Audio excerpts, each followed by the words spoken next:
Hello my monsters, how are you doing? Thank you so much for joining me for this little video on how I mix my black or shadow color, which is probably the most used paint in my work. You can find this shade being used to color entire characters, as a shading color for shadows, and even for entire backgrounds. It has so much variation depending on how I mix it, so I thought I would talk a little bit about why I use this color instead of black. I will be using burgundy yellow ochre, Prussian blue, and carbazole violet, which are my go-to colors for this shade, although I very often use dioxazine violet instead of the carbazole violet. Depending on the effect I want to get, I'll use different ratios of paint, mixing them little by little until I achieve the exact shade I want. For the piece this was going to be used for, I wanted a kind of gray lavender tone, something that pairs really well with both warm and cool colors. So what I basically do is add just a little bit of paint at a time, mix it up super well, that's very important, and swatch it out on a clean piece of paper to test the color. Again, mixing is super important. I use a toothpick to mix, and the main reason is because if you don't mix it really well, you can end up pulling up surprises later, like you'll be going along painting and suddenly a bunch of ochre will come out and stain your paper, which you definitely don't want. So now I'm just testing the granulation of the paint. Granulation is when the pigments of the paint separate from the paint binder and kind of settle into the textures of your paper. It creates a really beautiful effect. Now I want to show you a comparison between this black tourmaline paint and my little shadow color. You might be wondering why I would ever use this as black because it looks so vibrant and violet colored here, but when it dries, especially when it dries over the top of other colors, it creates a really lovely soft gray without being muddy, and that's the main thing I'm trying to avoid, is the slightly muddy look that I sometimes find more real blacks have. Although I love this black tourmaline paint I have, I almost never use it in my regular paintings. I'll sometimes use it on its own for really monochrome black and white painting. This is my main reason why I use my own black right here, and this is just my personal taste, but I have this watered down carmine paint, which is really soft pink color, and for example, when I put the real black over the top of it, it gets this slightly almost brownish, kind of muddy color, which isn't preferable for me personally, but when I use my own black, it has this kind of soft, blue lavender tone that I just far prefer. Now let's go ahead and get into the real-time painting demo and chat. This was just a quick little 3-minute sketch I did of a funny looking whale. So I'm going to ramble on for a little while talking about nonsense while I paint this guy. I hope you enjoy. So let's go ahead and paint this little darling here. And we're just gonna have a little test of this paint, so let's just be crazy with it and messy and speedy because I have to get back to work and wasn't actually intending to make this little video, but happy I did because I have not had much time for video making lately, unfortunately. And it's always fun to do fun little spontaneous tests with the black paint, I find. So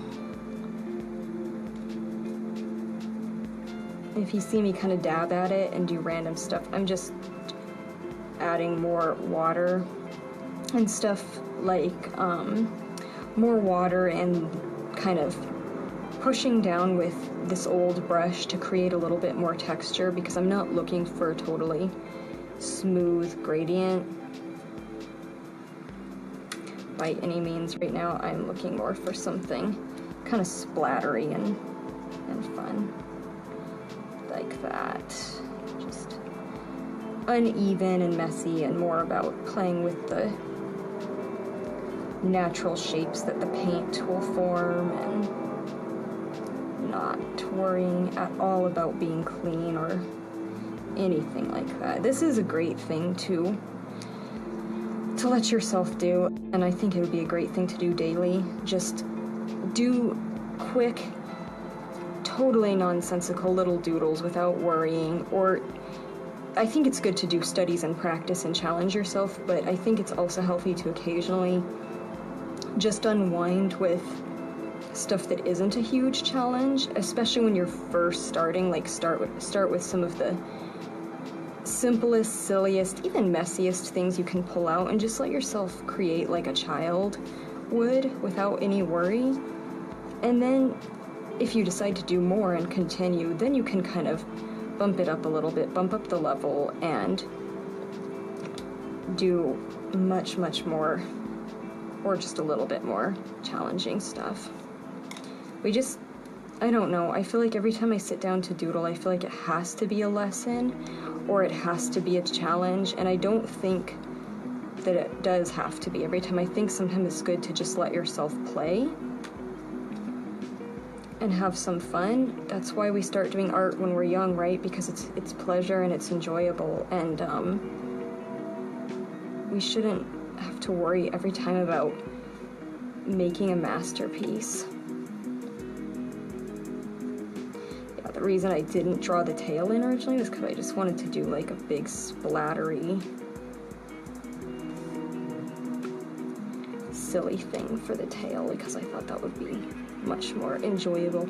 I love just paint like splashes and watercolor splashes. Sorry, I hope that's not going off screen. Personally, I think they're super pretty. I usually think they're a lot prettier than the things I actually bother to get in and create. So yeah, sometimes it's nice to just let the paint do what it wants, especially when you have a creature that doesn't require a lot of depth or detail, which whales obviously can have a lot of depth and detail, but certain things like whales and fish, they're so, their anatomy isn't something that the majority of people are super familiar with. It's got a lot of similarities to human anatomy, actually, but it's very disguised.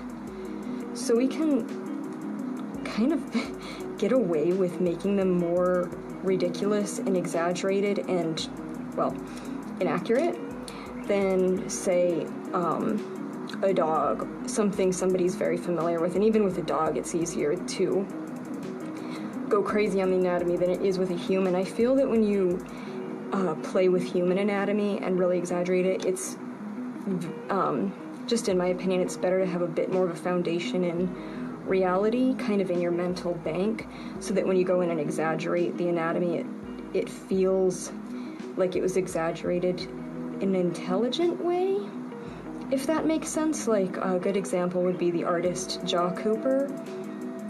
She does a lot of really gorgeous exaggerated anatomy, and I think her humans are a particularly good example, because when you look at them, they're so long and willowy and strange features, but you can see the roots and the fundamentals and the reality, and I have so much respect for her. I think she is, I don't know, I feel like she's one of the modern masters, and her sense of anatomy and freedom in the way she portrays things is absolutely gorgeous. If you don't know her, I would highly recommend looking her up and just taking the time to study and appreciate her technique. All right, we got ourselves a silly fish. Let's give his head a little bit more darkness, because give him just a bit more depth, I think, if he has a little more shadow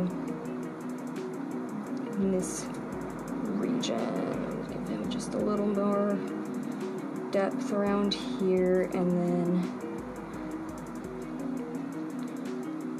the reason you're seeing all these different colors come out is because I'm touching different parts of that mixing area you saw on my palette. So some of this is the black that we just mixed, but I'm also pulling up a little bit of like teal and some Viridian green that's splashed onto it, and I don't know, that's kind of more fun than just using the black, letting the other colors come into it.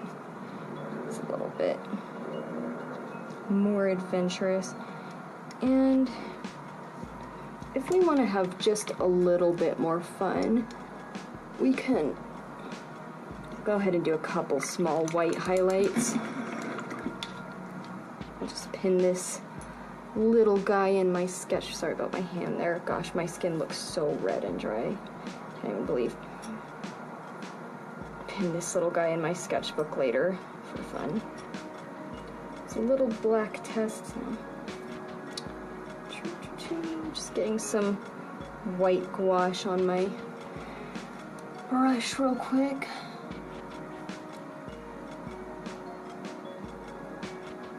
Oh, a little too dry.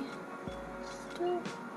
It's hard to find that. I feel like it's better with the white gouache to put some water on it and let it sit for a minute, because when I just try to put water on it and pull the color up directly, it kind of, I'll only get a little bit of pigment, and so then this will all dry like very pale and gray, and it won't be incredibly vibrant or anything, but I'm not looking for anything super vibrant here anyway, just a little bit of a highlight. What we'll do actually is take a bigger brush. Here's my dry white gouache. I'm just gonna clean off the top of it because it looks like I got some gray, and I'll just kind of swirl that around. Yeah, and ideally I would maybe let that sit for a couple minutes, but right now it's not what we're going to do. Willow and I are going to a concert in a few hours for two bands. One is called Carpenter Brut, I think, and the other is called Jean Jean, which is super cute. And Willow has been chatting with Jean Jean online recently because he's been a fan for a while, and it's just so weird that it's obviously a French band, and it's very interesting that they're touring in Colorado right now. I'm not totally sure why they're in Colorado. Maybe they have some connections here, but they seem really, really sweet, and I'm excited because I haven't heard their music yet. Willow sent it to me, but unfortunately for him, the new Lord Huron album, Vie de Noir, is out, and Lord Huron is, I don't know. I don't even see a way that I can talk about my love for Lord Huron without crying. I love them so much that they're just they're amazing. And so, since their new album just came out, I haven't unfortunately listened to Jean Jean yet, or Carpenter Brut, but that is all the more exciting for me because it'll be this whole experience, getting to hear them live when I've never heard them. I'm really excited to check them out. We did not expect that we'd be going to see them tonight because we got confused on the date of the concert, so I had my whole schedule mapped out for the day, and then it was like, oh, I am not going to be having my 17-hour workday after all. It's going to be cut a bit short, and I don't always work a 17-hour workday, but unfortunately right now that's kind of ending up being the case because things are pretty crazy with deadlines. Extremely crazy with deadlines, but that's okay. I'm really, really happy about the art I'm gonna get to work on right now. My client work is super fun, and so I have no complaints as far as what I'm getting to actually work on right now. I just sometimes wish that I had a little bit longer deadlines because I'd like to be able to work on the art without stressing over how quickly I need to get it done. And it's not my client's fault that the deadline is ending up being a little shorter than I want. It's just that I've had so much going on. I kind of overbooked my schedule recently, and so I am having to do a lot at once and kind of play catch up, but that's okay. I'm still going to enjoy working on this next piece that I just mixed this black for. I'm going to enjoy it very much, and I will try to film as much as I can of that. I'm not sure if I'll film the entire process or not because it's a lot of film for my camera to handle, and it's pretty hard to get all the footage chopped down. I have to take the footage off my camera, load it into the computer, and I have to be sure I don't have too much footage or my computer can't hold it all. and it ends up being this really big pain where I just have to kind of transfer things little by little in a way. And it sounds so silly, but it takes a very, very long time. I'm actually doing that right now with one of my robot pieces. I'm working on kind of condensing the film and speeding it up so that I can actually get it all in my computer. I'm going to be getting a better computer at some point. I think I'll get a desktop. I'll keep my laptop too for on-the-go purposes, but I'm gonna get a desktop computer so that I can have something with a little bit more power and do more with video editing. This guy was definitely not as wrinkly as he should have been, so we're gonna add some more wrinkles to his chin.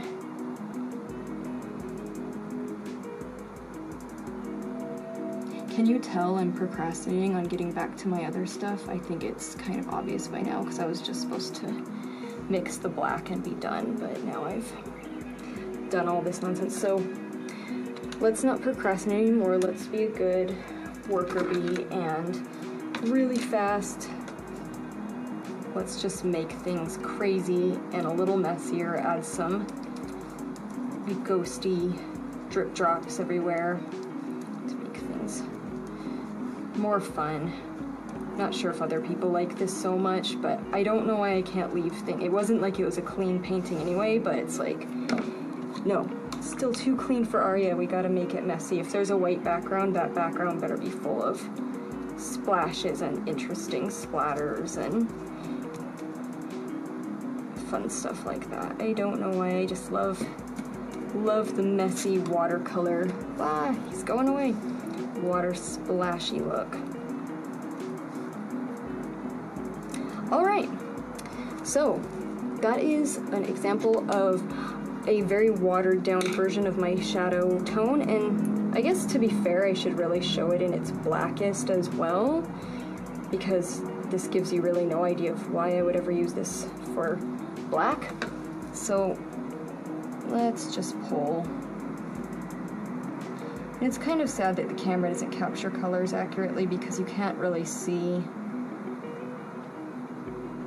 I mean, you're gonna see it as being very dark, obviously, but you're not gonna see any of the subtleties that you would see in person.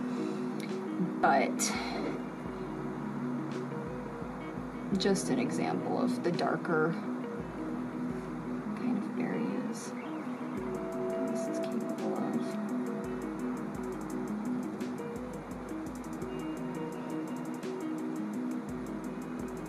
Don't ask me why I always give my whales scales. I love scales, I love fish, and I love whales, and so I never really do an exact animal. It's just it's a whale of the other worlds. He can have scales if he wants. Or she, they.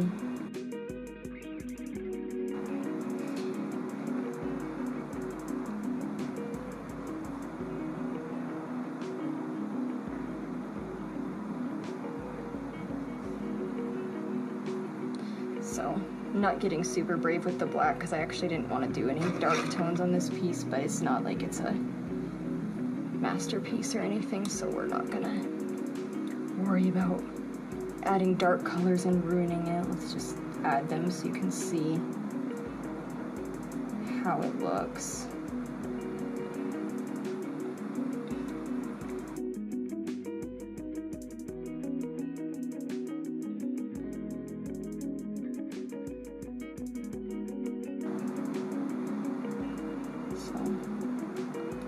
That is, it can go even darker than this. I don't know if you would see a difference in the video, but this is still a watered down deep violet color, but it can get super black. Oh, here comes Pancake out of the bathroom cupboard where she likes to hide. I hear her.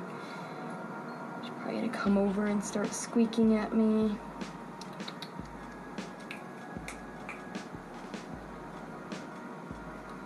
She's super tired. Sometimes she gets so tired she can't even like use her voice at all. It's funny.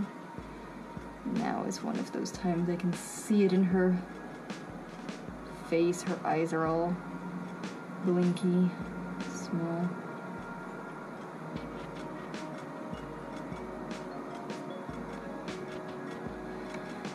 Alright, I guess it's time to say goodbye to Monsieur Whale